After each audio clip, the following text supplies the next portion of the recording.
नमस्कार दोस्तों, स्वागत है आप सभी का हमारे YouTube चैनल सफलता की सीढ़ी में। दोस्तों, आज की जो क्लास है, हमारी ये जो वीडियो है वो है नेट की इकाई 9 हिंदी कविता। उसी क्रम में दोस्तों ये है रामचंद्र शुक्ल की कविता क्या है, उनके निबंध पर। ठीक है दोस्तों। तो दोस्तों ये निबंध हमारे एग्ज़ाम की दृष्टि से बहुत ही ज़्यादा महत्वपूर्ण है। इसीलिए नहीं कि सिर्फ एक निबंध है और निबंध के रूप में ही ये आएगा, इसीलिए महत्वपूर्ण नहीं है दोस्तों। महत्वपूर्ण इसलिए है कि आचार्य रामचंद्र शुक्ल के कथन अक्सर एग्ज़ाम में कहीं ना कहीं किसी न किसी रूप में पूछ लिए जाते हैं। और चिंतामणि में लगे हुए इस निबंध कविता क्या है दोस्तों, इससे अक्सर चाहे वो भारतीय काव्य शास्त्र हो, चाहे रीतिकाल हो, चाहे भक्तिकाल हो, चाहे आदिकाल हो, कहीं ना कोई कथन पूछ लिया जाता है। तो बहुत सारे कथन इसमें समाहित हैं। उस कथनों की दृष्टि से भी दोस्तों ये जो क्लास है हमारी, ये जो निबंध है दोस्तों, वो बहुत महत्वपूर्ण है। दोस्तों पूरे 2 दिन की मेहनत के बाद आज मैं आपके लिए इस निबंध को प्रस्तुत कर रहा हूँ। मुझे पूरे 2 दिन लगे हैं और मैं इसी वजह से 2 दिन से निबंध पर कोई वीडियो नहीं डाल पा रहा था। तो मैंने इसको पूरा कंप्लीट एक सूक्ष्म रूप से सार बना दिया दोस्तों। इसके बाद इसमें कुछ नहीं बचा रह जाएगा कि जो आप ना कर पाएँ। ठीक है। तो सबसे पहले हमारा यही होता है कि जब भी हम कोई निबंध या कोई भी काव्य पाठ कराते हैं दोस्तों, तो पहले साहित्यकार का हम परिचय देते हैं। उसी क्रम में रामचंद्र शुक्ल जी का पहले हम साहित्यिक जीवन परिचय आपको बताएंगे। उनका जन्म 4 अक्टूबर 1884, मृत्यु 2 फरवरी 1941 को हुई थी और जन्म स्थान है दोस्तों बस्ती जिले का अगौना गांव। ठीक है दोस्तों। हिंदी के आलोचक, निबंधकार, साहित्य इतिहासकार, कोशकार, अनुवादक, कथाकार और कवि थे। और दोस्तों सबसे बड़ी बात कहें कि साहित्य के इतिहासकार के रूप में इनका जो नाम है वो बहुत ही फेमस है, आचार्य रामचंद्र शुक्ल का। ठीक है दोस्तों। हिंदी में पाठ आधारित वैज्ञानिक आलोचना का सूत्रपात उन्हीं के द्वारा किया गया था। ठीक है दोस्तों, आगे चलते हैं। 1903 से दोस्तों 1908 तक इन्होंने आनंद कादम्बरी के सहायक संपादक रहे। ठीक है दोस्तों। और 1904 से 1908 तक लंदन मिशन स्कूल में ड्राइंग के अध्यापक रहे।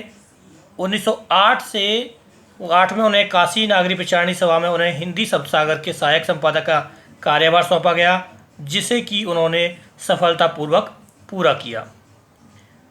इसी पर बाबू श्याम सुंदर दास जी क्या कहते हैं उनके बारे में, उनके शब्द जो हैं वो इस प्रकार हैं कि शब्द सागर की उपयोगिता और सर्वांग पूर्णता का अधिकांश श्रेय पंडित रामचंद्र शुक्ल जी को प्राप्त हुआ।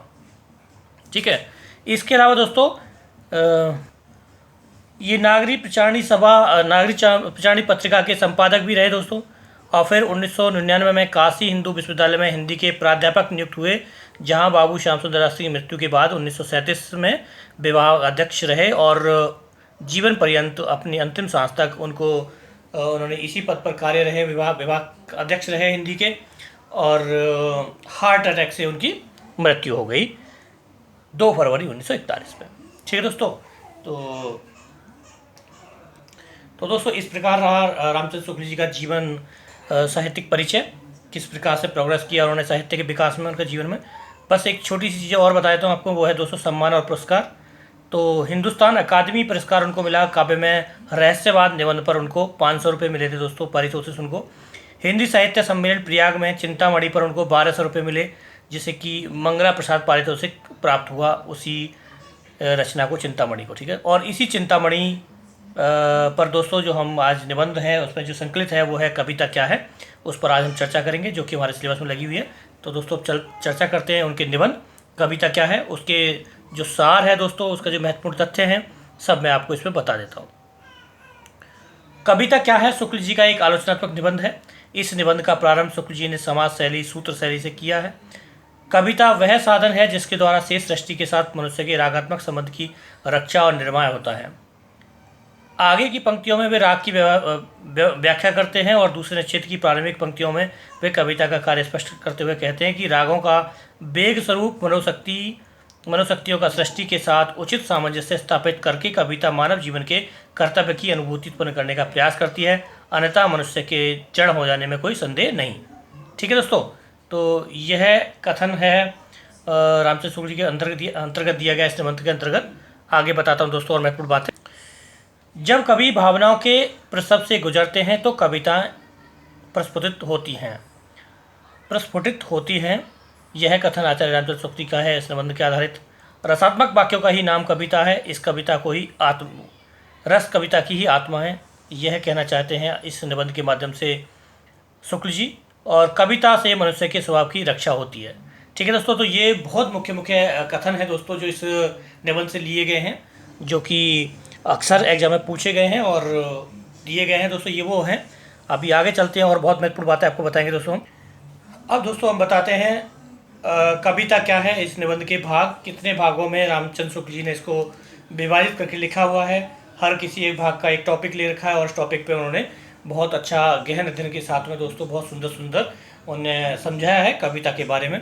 तो जो कि इस प्रकार से दोस्तों शॉर्ट रूप में पहले बताया था, फिर उसके विस्तृत रूप में मैं आपको आगे बताऊंगा।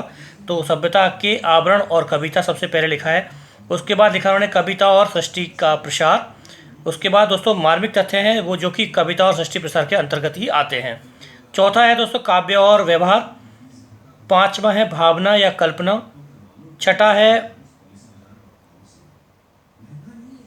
पांचवा है दोस्तों मनुष्य की उच्च भूमि। छठा है भावना या कल्पना। सातवां है मनोरंजन। आठवां है सौंदर्य। नौवां है चमत्कारवाद। 10वां है कविता की भाषा। 11वां है अलंकार और 12वां है दोस्तों कविता पर अत्याचार और 13वां है कविता की आवश्यकता। ठीक है दोस्तों, अगर हम उस मार्मिक तथ्य को हटा दें तो ये 12 भागों में विभाजित हो जाता है। ठीक है, और इसके साथ ही दोस्तों मैं आपको बताना चाहूँगा कि रामचंद्र शुक्ल जी ने अपने निबंध कविता क्या है कि उपरोक्त 12 भागों में, ये 13 लिख दिया दोस्तों, 12 भागों में रखकर कविता के स्वरूप का वर्णन किया है। उनका यह निबंध उनके निबंध संग्रह चिंतामणि में संकलित है। ठीक है, और इससे भी महत्वपूर्ण बात दोस्तों कि जैसे ही हम ये सबसे पहले शुरुआत करेंगे इस निबंध की दोस्तों, तो निबंध की बिल्कुल निबंध की शुरुआत में ही कविता की परिभाषा आपको ये वाली मिल जाएगी जो मैंने लिख रखी है। जिस प्रकार आत्मा की मुक्तावस्था ज्ञान दशा कहलाती है, उसी प्रकार हृदय की यह मुक्तावस्था रस दशा कहलाती है। हृदय की इसी मुक्ति साधना के लिए मनुष्य की वाणी जो शब्द विधान करती है उसे कविता कहते हैं। ठीक है, ये दोस्तों निबंध के भाग शुरू होने से पहले ही आपको यह कोटेशन या कथन मिल जाएगा। अगर आपसे पूछा जाए कि यह कथन उनके निबंध में कौन से भाग में है, तो दोस्तों आप बताना कि निबंध के प्रथम भाग यानी कि प्रथम भाग से ही पहले यानी कि शुरुआत में ही है। ठीक है, इस शुरुआत में ही उनका ये कविता की जो परिभाषा उन्होंने दी है। ठीक है दोस्तों, आगे चलते हैं अब दोस्तों हम चलते हैं निबंध का सार व कथन किस प्रकार है, जो कि निबंध में दोस्तों जो इसका निबंध के जो सार हैं, जो भागों में दोस्तों जो कथन दे रखे हैं वो मैं आपको बताऊंगा। जैसे कविता ही मनुष्य के हृदय को स्वार्थ संबंधों के संकुचित मंडल से ऊपर उठाकर लोक सामान्य भाव भूमि पर ले जाती है, जहाँ जनता की नाना गतियों के मार्मिक स्वरूप का साक्षात्कार और शुद्ध अनुभूतियों का संचार होता है। दोस्तों यह भी कविता के भाग शुरू होने से पहले यानी कि जो पहली कोटेशन दी है उसके ठीक बाद यह वाली भी पंक्तियां आपको उनकी स्थापना या स्टार्टिंग में ही मिल जाएंगी। ठीक है, अब पहला भाग शुरू होता है दोस्तों सभ्यता के आवरण और कविता। सभ्यता के आवरण और कविता में क्या क्या महत्वपूर्ण बातें दी हैं शुक्ल जी ने मैं आपको बता देता हूँ। सभ्यता की वृद्धि के साथ साथ ज्यों ज्यों मनुष्य के व्यापार बहुरूपी और जटिल होते गए, त्यों त्यों उनके मूल रूप बहुत कुछ आच्छन्न होते गए। कुछ भावों के अमूर्त तक होने लगे, जैसे कीर्ति की लालसा। ऐसे भावों को ही बौद्ध दर्शन में अरूपण कहते हैं। दोस्तों ये कथन बहुत ही महत्वपूर्ण है एग्जाम की दृष्टि से। आप ध्यान रखना कि बौद्ध दर्शन में अरूपराग किसे कहते हैं। अरूपराग जो कुछ भाषाओं के अमूर्त होने की जो दृष्टि होती है यानी कीर्ति की लालसा, उसे अरूपराग कहते हैं। यह महत्वपूर्ण कथन है दोस्तों। ज्यों ज्यों सभ्यता बढ़ती जाएगी त्यों त्यों कवियों के लिए यह काम बढ़ता जाएगा। इससे स्पष्ट होता है कि ज्यों ज्यों हमारी वृत्तियों पर सभ्यता के नए नए आवरण चढ़ते जाएंगे, त्यों त्यों एक और कविता की आवश्यकता बढ़ती जाएगी और दूसरी ओर कवि कर्म कठिन होता जाएगा। आगे शुक्ल जी कहते हैं कि काव्य में अर्थग्रहण मात्र से काम नहीं चलता, बिंब ग्रहण अपेक्षित होता है। यह बिंब ग्रहण निर्दिष्ट गोचर और मूर्त विषय का ही हो सकता है। ठीक है दोस्तों बहुत लंबा चैप्टर है इसलिए थोड़ा फास्ट बोलूँगा तो आप लोग समझ जाइएगा। आप मेरी भाषा से परिचित हैं इसलिए आप समझ लीजिएगा, थोड़ा फास्ट बोलूँगा जिससे कि कम समय में आपको पूरा कंटेंट दे दूँ। दूसरा भाग उन्होंने दिखाया दोस्तों कविता और सृष्टि का प्रसार। कविता और सृष्टि का प्रसार किस प्रकार से होता है यह शुक्ल जी ने बताया है। हृदय पर नित्य भावना रखने वाले रूपों और व्यापारों को भावना के सामने लाकर कविता बाह्य प्रकृति के साथ मनुष्य की अंतः प्रकृति का सामंजस्य घटित करती हुई उसकी भावात्मक सत्ता के प्रसार का प्रयास करती है। वही कविता की सृष्टि का प्रसार होता है। ठीक है, अब काव्य की दृष्टि क्या होती है दोस्तों? काव्य की दृष्टि को उन्होंने 2-3 भागों में बांटा है। 3 भाग है दोस्तों से, नर क्षेत्र के भीतर रहने वाली, मनुष्यतर बाह्य सृष्टि की ओर और समस्त चराचर की ओर। उन्होंने काव्य दृष्टि को 3 भागों में बांटा है दोस्तों। यह चैप्टर बहुत ही महत्वपूर्ण है, ठीक है। प्रश्न इस प्रकार से पूछा जा सकता है कि काव्य दृष्टि को कहाँ एक्सप्लेन किया, तो उन्होंने कविता और सृष्टि के प्रसार में एक्सप्लेन किया है। ये बातें आपको ध्यान रखनी है। और ये कितने प्रकार की है? 3 प्रकार में बांटा है उन्होंने, जिसको कि मैं एक्सप्लेन कर देता हूँ दोस्तों आगे। बिल्कुल, नर क्षेत्र में क्या आता है? संसार में अधिकतर कविता इसी क्षेत्र के भीतर हुई है। नरत्व की बाह्य प्रकृति और अंत्य प्रकृति के नाना संबंधों और पारस्परिक विधानों का संकलन या उद्भावना ही काव्यों में मुक्तक हो या प्रबंध अधिकतर पाई जाती है, ठीक है दोस्तों। साहित्य शास्त्र की रस निरूपण पद्धति में आलम्बनों के बीच बाह्य प्रकृति को स्थान नहीं मिला, वह उद्दीपन मात्र मानी गई। यह भी कहा आचार्य रामचंद्र शुक्ल जी ने इसी के अंतर्गत, ठीक है दोस्तों। तो मोस्टली कहाँ मिलती है? नरक्षेत्र के अंदर। और मनुष्यतर बाह्य प्रकृति के अंतर्गत क्या मिलता है वो मैं आपको बता देता हूँ। प्रकृति का आलम्बन के रूप में ग्रहण हमारे यहाँ संस्कृत के प्राचीन प्रबंध काव्यों के बीच में ही पाया जाता है। यहाँ प्रकृति का ग्रहण आलम्बन के रूप में हुआ है। तो दोस्तों एक चीज़ मैं आपको बताता हूँ, प्रकृति का आलम्बन, रस का आलम्बन रूप में जो माना है आचार्य रामचंद्र शुक्ल जी ने आलम्बन रूप में माना है, जो कि आलम्बन रूप उनको कहाँ देखने को मिलता था? संस्कृत काव्यों में, बीच में उनको नहीं मिलता था। वही ये प्रकट करना चाह रहे हैं, जैसे कि वर्णन में आई हुई वस्तुओं का मन से ग्रहण 2 प्रकार का होता है। एक होता है दोस्तों बिंब ग्रहण, एक होता है अर्थ ग्रहण, ठीक है। अर्थ ग्रहण और बिंब ग्रहण 2 प्रकार से मनुष्य के अंदर वस्तुओं का ग्रहण होता है। यह भी महत्वपूर्ण कथन है दोस्तों। इसके प्रकार पूछे जा सकते हैं या कथन के रूप में क्वेश्चन पूछा जा सकता है। प्रतीक का आलम्बन रूप में चित्रण वाल्मीकि हेमंत वर्णन में हुआ है। कुमार संभव है, रघुवंशम आदि कुछ संस्कृत काव्यों में भी इस प्रकृति का आलम्बन के रूप में चित्रण किया गया है। वर्ड्सवर्थ की दृष्टि सामान्य परिचित सीधे साधे प्रशांत और मधुर दृश्यों की ओर रहती थी, पर शैली की जो अवधारणा थी वो भव्य और विशाल की ओर थी। यह कथन भी दोस्तों कविता और सृष्टि प्रचार के अंतर्गत, मनुष्यतर बाह्य प्रकृति के अंतर्गत शुक्ल जी ने रखा। आगे चलते दोस्तों काव्य दृष्टि का तीसरा भाग, काव्य दृष्टि का तीसरा भाग था समस्त चराचर, जिसमें शुक्ल जी कहते हैं नर क्षेत्र भीतर बद्ध रहने वाली काव्य दृष्टि की अपेक्षा संपूर्ण जीवन क्षेत्र और समस्त चराचर के क्षेत्र से मार्मिक तथ्यों का चयन करने वाली दृष्टि उत्तरोत्तर अधिक व्यापक और गंभीर कही जाएगी। अर्थात समस्त चराचर वाली जो काव्य दृष्टि है वो ज़्यादा महत्वपूर्ण है और उसकी जो प्रकृति है वो ज़्यादा सुंदर है, व्यापक है और गंभीर है, ठीक है। जो अंतःकरण का विकास होता गया और सभ्यता बढ़ती गई, त्यों तो मनुष्य का ज्ञान बुद्धि व्यवसात्मक होता चला गया, ठीक है दोस्तों। यह कथन है रामचंद्र शुक्ल जी का समस्त चराचर यानी कि काव्य दृष्टि के तीसरे भाग पर। अब चलते हैं दोस्तों चौथे भाग पर, उनका तीसरे पार्ट काव्य और व्यवहार पर। काव्य और व्यवहार पर शुक्ल जी कहते हैं कि भावों का मनोविकारों के विवेचन में हम कह चुके हैं कि मनुष्य की कार्य में प्रवृत्त करने वाली मूल ही दृष्टि भावात्मिकता है।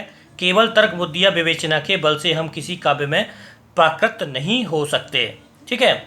बात यह है कि केवल इस बात को जानकर ही हम किसी काम को करने या न करने के लिए तैयार नहीं होते कि यह काम अच्छा है, बुरा है, लाभदायक है या हानिकारक है दोस्तों। तो यह काव्य के व्यवहार में दोस्तों शुक्ल जी ने कहा। अगला है दोस्तों मनुष्य की उच्च भूमि। तो मनुष्य की उच्च भूमि क्या है? पशुत्व से मनुष्यत्व में जिस प्रकार अधिक ज्ञान प्रसार की विशेषता होती है उसी प्रकार भाव प्रसार की भी होती है, ठीक है। कविता ही हृदय को प्रकृति दिशा में ले जाती है और जगत के बीच क्रमशः उसका अधिकाधिकार प्रसार करती हुई उसे मनुष्य की उच्च भूमि पर ले जाती है, ठीक है दोस्तों।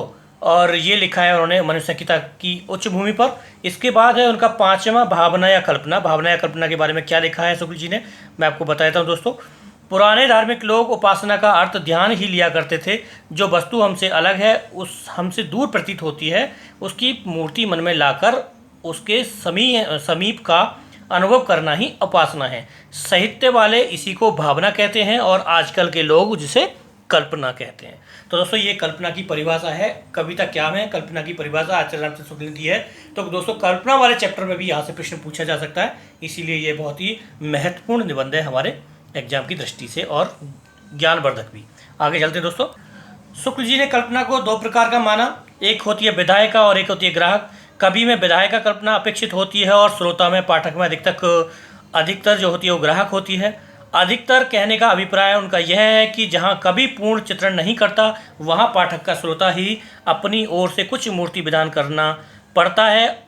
और भारतीय साहित्य मीमांसा में केवल कल्पना को भी बहुत प्रधानता दी गई है। दोस्तों कहने का अर्थ इनका यह है कि कवि तो अपनी कल्पना को लिख देता है, वो तो होती है विधायिका, लेकिन उसको जो श्रोता है, पढ़ने वाला है, उससे भी बड़े रूप में, उसे मूर्त विधान करके, यानी कि चित्र के रूप में देख करके जो सोचता है, उस कल्पना को भी जो विस्तृत रूप पैदा कर देता है, उसको कहते हैं दोस्तों ग्राहक, यानी कि वो उससे भी बड़ी होती है। आगे चलते हैं दोस्तों अगला भाग है उनका मनोरंजन। कविता का उद्देश्य केवल मनोरंजन नहीं होता, अपितु कविता का अंतिम लक्ष्य जगत के मार्मिक पक्षों का प्रत्यक्षीकरण करके उसे साथ मनुष्य हृदय का सामंजस्य स्थापना होती है, यह कहना है शुक्ल जी का। और कविता को इसी रमने वाली शक्ति को देखकर पंडितराज जगन्नाथ ने रमणीयता का पल्ला पकड़ा और काव्य का साध्य स्थिर किया तथा यूरोपीय समीक्षकों ने आनंद को काव्य का चरम लक्ष्य कहा। ठीक है दोस्तों, तो मनोरंजन काव्य का क्या रूप है ये शुक्ल जी ने समझाया, और पंडितराज जगन्नाथ जी को उसको क्या कहा, और यूरोपीय लोग उसे क्या कहते हैं, उसे आनंद कहते हैं। जबकि है क्या, हिंदी के रीतिकाल के कवि तो मानो राजा महाराजाओं की काम वासना उत्तेजित करने के लिए ही रखे जाते थे, यानी कि मनोरंजन करने के लिए रखे जाते थे। कविता को मनोरंजन का रूप काफ़ी समय तक दिया गया, जो कि गलत है। शुक्ल जी ने यहाँ पर बहुत ही विस्तृत वर्णन दोस्तों रीतिकालीन कवियों और बहुत सारी चीज़ों किया है। दोस्तों पूरे काव्य में जितने भी उनके प्रकार हैं दोस्तों, उनमें कहीं ना कहीं कभी संस्कृत काव्य का, कभी हिंदी साहित्य का, आदिकालीन कवि काव्य का और रीतिकालीन काव्य के बहुत सुंदर उदाहरण भी दिए हैं दोस्तों। वो सब मैं रखता तो वीडियो बहुत लंबी हो जाती।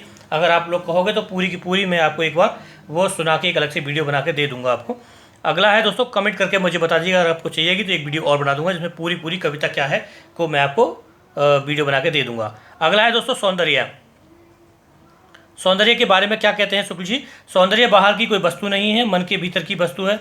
जिस सौंदर्य की भावना में मग्न होकर मनुष्य अपनी पृथक सत्ता की प्रतीति का विश्लेषण करता है, वह अवश्य एक दिन विभूति है। भक्त लोग अपनी उपासना का ध्यान में उसी विभूति का आलम्बन करते हैं। भक्त लोग किसका आलम्बन करते हैं दोस्तों?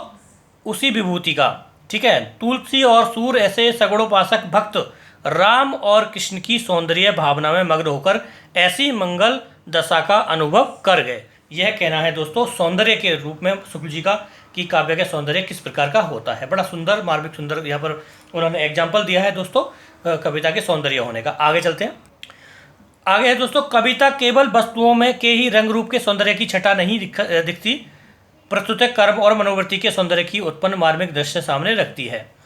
कवि की दृष्टि तो सौंदर्य की ओर जाती ही है, चाहे वह जहाँ हो, वस्तुओं के रूप रंग में अथवा मनुष्य के मन में, वचन और कर्म में। तो दोस्तों ये सौंदर्य के रूप में जो कविता की सौंदर्य का विस्तृत वर्णन दोस्तों दिया है यहाँ पर शुक्ल जी ने। आगे चलते हैं चमत्कारवाद पर। कहते हैं चमत्कार मनोरंजन की सामग्री है, इसमें संदेह नहीं है, लेकिन इसमें जो लोग मनोरंजन को ही काव्य का लक्ष्य समझते हैं वे यदि कविता में चमत्कार ही ढूंढा करेंगे तो कोई आश्चर्य नहीं होगा। अर्थात उनका कहने का तात्पर्य दोस्तों है चमत्कार ही सब कुछ नहीं होता कविता के लिए, यह उनका कहने का तात्पर्य है। यह बात ठीक है कि हृदय पर जो प्रभाव पड़ता है उसके मर्म का जो स्पर्श होता है वह उक्ति के द्वारा ही होता है। ठीक है, तो दोस्तों वो कहना भी यह चाहते हैं कि चमत्कार भी जरूरी है, लेकिन कितना और कहाँ किस प्रकार होना चाहिए इसकी बहुत ही अच्छी विवेचना की है दोस्तों उन्होंने इस निबंध में। मैं इतना ही बताऊंगा इसमें। आगे चलते दोस्तों कविता की भाषा पर। कविता की भाषा पर क्या लिखते हैं शुक्ल जी? कविता में कही गई बात चित्र रूप में हमारे सामने आनी चाहिए, वह प्राय ऐसे रूपों और व्यापारों की ही होनी चाहिए जो स्वाभाविक होते हैं और संसार में सबसे अधिक मनुष्य को सबसे अधिक दिखाई पड़ते हैं। ठीक है दोस्तों, तीसरी विशेषता कविता की भाषा में वर्ण विन्यास की है। आगे भाषा के बारे में कहते हैं शुक्ल जी, काव्य एक बहुत ही व्यापक कला है। जिस प्रकार मूर्त विधान के लिए कविता चित्र विधा की प्रणाली का अनुसरण करती है, ठीक उसी प्रकार नाद सौष्ठव के लिए वह संगीत का कुछ कुछ सहारा लेती है। और नाद सौंदर्य से कविता की आयु बढ़ती है। तालपत्र, भोजपत्र, कागज और अब कहें तो दोस्तों मोबाइल, लैपटॉप और हमारी स्क्रीन जो आप मोबाइल जिसमें देख रहे हैं वो, उसका आश्रय छूट जाने पर भी वह बहुत दिनों तक लोगों की जेब पर नाचती रहती है।